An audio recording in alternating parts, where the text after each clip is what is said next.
Now I will request Professor Arvind Joshi ji, who has been former Dean of Faculty of Social Science, Banaras University. Sir. Hello hello, mike आवाज आ रही है क्या? Mic कुछ गड़बड़ है, 2 दिन से भाषण सुनते सुनते लगता है माइक भी कुछ खराब हो रखा है, क्योंकि मैं जब उधर बैठा था तो आवाज ठीक से आ नहीं रही थी। माइक पहचानता है बोलने वाले। हाँ,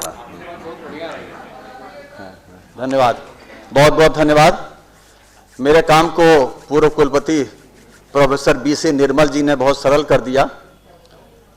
कानून की सफलता के पीछे या उसकी असफलता के पीछे भाषा का भी बहुत बड़ा योगदान होता है, और आम जनमानस जब उससे अपने को अलग थलग पाता है तो इसीलिए पाता है कि उसकी भाषा कोर्ट में कुछ और होती है और आम जनमानस की भाषा कुछ और है। सेंटिनियल नेशनल कॉन्फ्रेंस में आमंत्रित करने के लिए मैं सम्मानीय आयोजकों, विशेषकर संकाय प्रमुख प्रिय मित्र प्रोफेसर CP उपाध्याय जी एवं अनुज डॉक्टर अनूप कुमार का विशेष आभारी हूँ। विधि संकाय के 100 वर्ष पूरे होने के लिए हार्दिक शुभकामनाएं। संकाय की प्रसिद्धि निरंतर बढ़ती रहे, इसकी कीर्ति पताका अंतर्राष्ट्रीय बौद्धिक मंच पर अपना परचम लहराए। मैं प्रोफेसर आनंद जी के समय से इस संकाय से जुड़ा हुआ हूँ। उनके 2 बच्चे 4 बच्चे थे, 3 लड़के और 1 लड़की। तो लड़की कल्पना और लड़का रवि मेरे साथ पढ़ते थे स्कूल में, और उनका मकान विश्वविद्यालय के अंदर ही हनुमान मंदिर के बगल में था, तो हम लोग का अक्सर आना जाना था। तब से मैं इसको जान रहा हूँ। मंचासीन प्रोफेसर शौकत अली साहब, जो हम लोगों से बहुत वरिष्ठ हैं और यहाँ पर पहले संकाय में अध्यापक थे, इसके बाद आप रुहेलखंड विश्वविद्यालय चले गए। प्रोफेसर अखिलेंद्र पांडे जी, प्रोफेसर ब्रजकिशोर स्वाई जी, अभी राजेंद्र प्रताप पांडे जी थे, चले गए। श्री भगवान स्वरूप शुक्ला जी, श्री ब्रजेश त्रिपाठी जी, श्री गोपाल कृष्ण शर्मा जी एवं उपस्थित डॉक्टर प्रोफेसर पुष्प कुमार जी, प्रोफेसर BC निर्मल जी, आरती निर्मल जी, और जो इस संकाय के कुछ संकाय सदस्य बैठे हैं, मैं उन सबका बहुत आभारी हूं। मैं ये सोच रहा था कि इसमें छात्रों की संख्या ज़्यादा होगी, क्योंकि ये जो सत्र है, इस सत्र में यह कहा गया था कि डिफरेंट स्टेक होल्डर्स रहेंगे। अरविंद मिश्र जी का नाम लेना भूल गया, क्योंकि हमारे ये पूर्व छात्र भी रहे हैं, वो बहुत पुराने परिचित है, आजकल डिस्ट्रिक्ट जज लेवल के अधिकारी हैं लखनऊ में। तो मुझे ये लगा कि उनके बीच हम लोग बात करेंगे। जो वास्तव में विधि के बारे में जानते हैं, ज्ञाता है, उनके लिए हम लोग के पास बहुत कुछ बोलने के लिए नहीं है, क्योंकि उनके पास अथाह ज्ञान है, और हम लोगों के पास जो कानून का ज्ञान है वो अपेक्षाकृत रूप से बहुत कम है।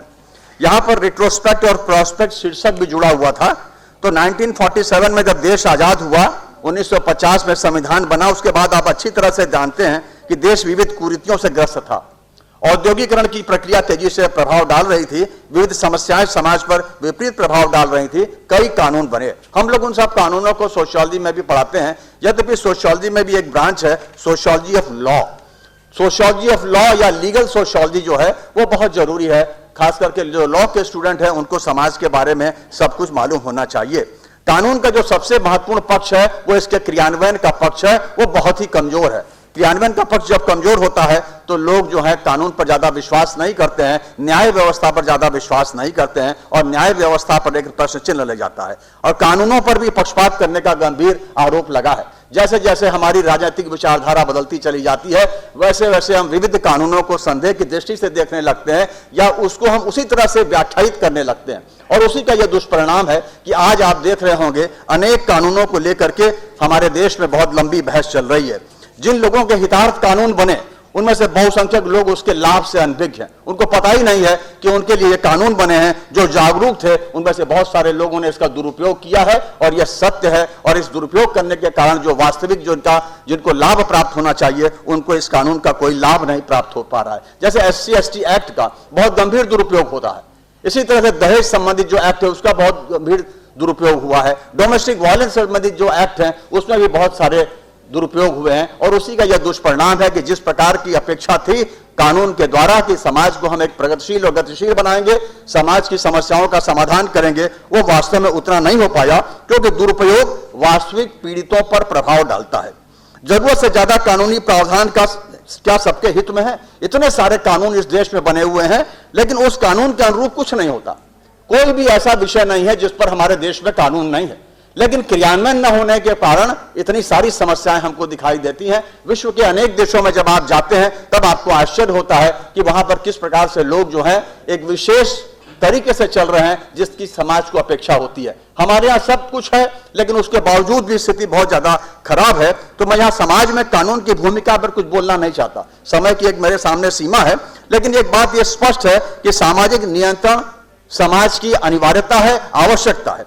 दो प्रकार के नियंत्रण होते हैं, एक को हम लोग बोलते हैं फॉर्मल मीन्स ऑफ कंट्रोल, दूसरे को बोलते हैं इनफॉर्मल मीन्स ऑफ कंट्रोल, और हम लोग इसको समाजशास्त्र में पढ़ाते हैं। यहां पर हम लोग फॉर्मल मीन्स ऑफ कंट्रोल के रूप में देख रहे हैं, क्योंकि अब इनफॉर्मल मीन्स इतने प्रभावी नहीं रह गए, और उसके बारे में विद्वानों ने चर्चा की थी कि आज हम वैश्वीकरण के दौर से गुजर रहे हैं, और जब वैश्वीकरण के दौर से गुजरते हैं तो समाज की बहुत सारी सामाजिक, आर्थिक, सांस्कृतिक, राजनीतिक विशेषताएं जो है वो परिवर्तित हो जाया करती हैं। दोनों ही जो हैं, चाहे वो फॉर्मल मीन्स हो चाहे इनफॉर्मल मीन्स हो, समाज को नियंत्रण करने में महत्वपूर्ण भूमिका अदा करते हैं। आज हम लोग फॉर्मल मीन्स के द्वारा कानून, पुलिस और दंड का भय जो है उसके द्वारा नियंत्रित हो रहे हैं, और सामाजिक व्यवस्था को कानून जब बनाए रख रहा है, सुरक्षित वातावरण हमको प्रदान कर रहा है, चाहे वो सामाजिक वातावरण हो चाहे वो पर्यावरणीय वातावरण हो, वो हमको प्रदान कर रहा है, और शक्ति के मनमाने उपयोग को रोक रहा है, न्याय को बढ़ावा दे रहा है, कमजोर लोगों को शोषण दुर्व्यवहार से बचा रहा है, समानता के मूल्यों को बढ़ावा दे रहा है, समावेशी समाज बनाने में महत्वपूर्ण भूमिका अदा करता है। कानून आर्थिक कार्यों को भी करता है, निवेश और विकास को भी प्रोत्साहित करता है, कानून सामाजिक मानदंडों और मूल्यों को आकार देते हैं। तो कानून की समाज में मौलिक भूमिका है।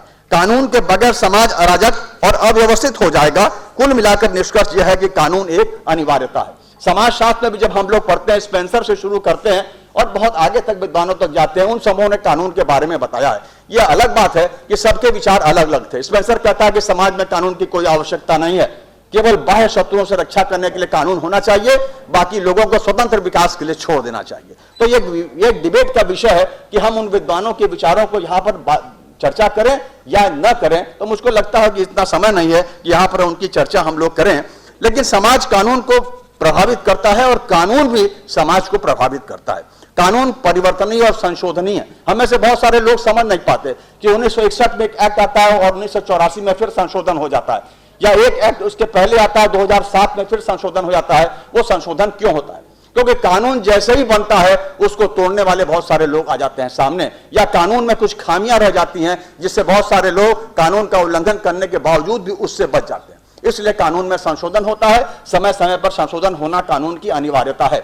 जब हम गहन अध्ययन नहीं करते हैं, जब हम शोध नहीं करते हैं गहन, चाहे आप लॉ में अध्ययन कर रहे हैं, चाहे सोशियोलॉजी में अध्ययन कर रहे हो, पॉलिटिकल साइंस, हिस्ट्री, किसी भी विषय में कर रहे हो, यदि आप गहन अध्ययन नहीं करते हैं तो सरकार को इनपुट नहीं मिल पाता है, और सरकार बगैर आपके इनपुट के किसी कानून को बना नहीं सकती है। इसीलिए कई कानूनों में आप देखते होंगे अनेक खामियां रह जाती हैं, और इतना जटिल क्लिष्ट कानून होता है कि उसका क्रियान्वयन भी नहीं हो पाता है। उसकी पूरी प्रक्रिया को यदि हम लोग देखें तो पूरी प्रक्रिया के आधार पर हम समझ सकते हैं।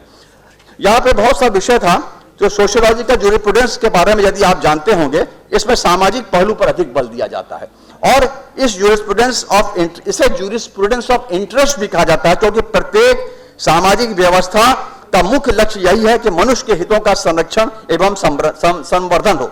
किसी ने सोशल इंजीनियरिंग की बात भी कही है। इसी में एक पाउंड विद्वान है, आप लॉ में आप पढ़ते होंगे, एक पाउंड विद्वान है, उन्होंने सोशल इंजीनियरिंग शब्द का प्रयोग किया है, जो आज के संदर्भ में राजनीतिक लोग करते हैं, वो ऐसा नहीं है, वो अलग तरह का है। इसके अंतर्गत मुख्यतः दो बातों का अध्ययन किया जाता है। पहला तो यह है कि मानव और उसके व्यवहारों पर विधि का क्या प्रभाव पड़ता है, तथा मानव के संव्यवहार विधि को किस प्रकार प्रभावित करते हैं। चाहे आप लेविलियन या किसी अन्य विद्वान को भी देखें, तब आपको यह विषय समझ में आ जाएगा। मैं अपनी बात को थोड़ा सीमित रखता हूं क्योंकि विषय बहुत लंबा है।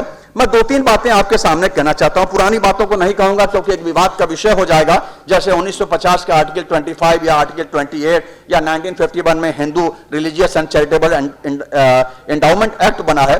इन सब पर चर्चा नहीं करना चाहता हूं क्योंकि ये इस मंच उसके लिए उपयुक्त नहीं लग रहा है। लेकिन हमको ये देखना है कि कानूनी प्रावधान किस प्रकार से मनुष्य के हितों को बचा रहे हैं, या कानूनी प्रावधान के कारण समाज में विद्वेष और संघर्ष की स्थिति उत्पन्न हो गई है। हम एक दूसरे को संदेह और शंका की दृष्टि से देखने लग गए हैं, और यह हमारे देश की स्थिति है इस समय। हम एक तरफ आगे बढ़ना चाहते हैं, हम विश्व गुरु बनना चाहते हैं, दूसरी तरफ देश के अंदर आप देखिए संदेह का वातावरण है। यह केवल दो धर्मों के बीच या तीन धर्मों के बीच की बात नहीं है, एक ही धर्म के अंतर्गत इस प्रकार की स्थिति उत्पन्न हो गई है, चाहे यह आरक्षण के कारण हो या किसी अन्य प्रावधान के कारण हो, लेकिन ऐसी स्थिति इस देश में उत्पन्न हो गई है। मेरा यह मानना है कि लॉ वालों को बहुत पढ़ना लिखना चाहिए। आज का ये समय जो है इसमें लॉ की जानकारी होनी चाहिए। मैंने देखा है ऐसे भी कई वकील हैं जिनको वर्ग 9 के बारे में नहीं पता है। जमीन दिखाई जाती है, उनको पता नहीं है कि वर्ग 9 का क्या मतलब होता है। कहने का मतलब यह है कि जो हमारा जो सैद्धांतिक ज्ञान है उसके साथ साथ व्यवहारिक ज्ञान भी होना बहुत जरूरी है। समाज की समझ अगर आपके पास नहीं है तो आप कुछ भी नहीं कर पाएंगे। आप अगर लॉ पढ़ते हो चाहे ना पढ़ते हो, एक आम नागरिक भी हैं, तो आपको समाज की समझ होनी चाहिए। यदि समाज की समझ होगी तो आप कभी यह प्रश्न नहीं खड़ा करेंगे कि लड़कियां ऐसा क्यों पहनती हैं, लड़के और बच्चे इस प्रकार का व्यवहार क्यों कर रहे हैं, लोग क्यों ज्यादा शराब पी रहे हैं, क्यों इस प्रकार से समाज में परिवार की व्यवस्था जो है छिन्न भिन्न हो रही है, क्यों एक विशेष प्रकार की विवाह की व्यवस्था आती है। समाज को अगर आप देखें तो आप ये अच्छी तरह से समझ जाएंगे कि मूल्य, विश्वास, सामाजिक स्तरीकरण, समाज की इमेज, जीवन स्तर, रहन सहन सभी कुछ उद्योगों के द्वारा निश्चय होता है। हमको उसको ध्यान देने की जरूरत है। आज हम वैश्वीकरण के दौर में हैं तो वैश्वीकरण एक विशेष प्रकार की मांग कर रहा है। वैश्वीकरण के कारण कंज्यूमरिज्म और कंज्यूमरिस्ट कल्चर आपके सामने आ गया है। आप लाख चाहने के बाद भी वो नहीं कर पाएंगे जिसकी अपेक्षा बाकी लोगों को है, और बाकी लोग इसलिए परेशान हैं कि वो कंज्यूमरिज्म और कंज्यूमरिस्ट कल्चर को नहीं समझ पा रहे। आज क्या दौर है आप उसको भी देखिए। अपने लीगल एजुकेशन मुझे पता है, मैंने बहुत सारे नेशनल लॉ यूनिवर्सिटीज में भ्रमण किया है। मैं वहां कईयों में एक्सपर्ट भी रहा हूं, कई में हमारे परिचित रहे। बीसी निर्मल साहब बैठे हैं हिदायतुल्लाह नेशनल लॉ यूनिवर्सिटी में, सुखपाल जी भी उसी में थे, बैंगलोर में भी है, भोपाल में भी मैं गया हूं। यहाँ के एक सामंत जी प्रोफेसर थे, मुझे याद है वो यहां से बैंगलोर नेशनल लॉ यूनिवर्सिटी में गए थे। तो जब नेशनल लॉ यूनिवर्सिटी को अगर आप देखें तो उन्होंने बहुत सी पहल की है। त्रिपाठी जी कुछ समय पहले बोल रहे थे, मैंने वो सब पढ़ा है। 2020 में एक वर्ल्ड बैंक की रिपोर्ट आई है, उस रिपोर्ट में लिखा हुआ है कि इंडियन लीगल सिस्टम में किस प्रकार से डेवलपमेंट हो रहा है और कैसे जो है जो नेशनल लॉ यूनिवर्सिटीज हैं वो एक बहुत अच्छी पहल कर रहे हैं, लड़कों की दृष्टि से भी अच्छी पहल कर रहे हैं। और कई उन्होंने डिफरेंट जो सेंटर्स हैं वो खोल रखे हैं, चाहे वो एक्सक्लूजन का सेंटर हो, चाहे वीमेन स्टडीज का सेंटर हो या अन्य किसी प्रकार के सेंटर, ऐसे हर केंद्रों के बारे में उसने विस्तृत रूप से विश्लेषण किया गया है। तो उसको सब आप जानते हैं।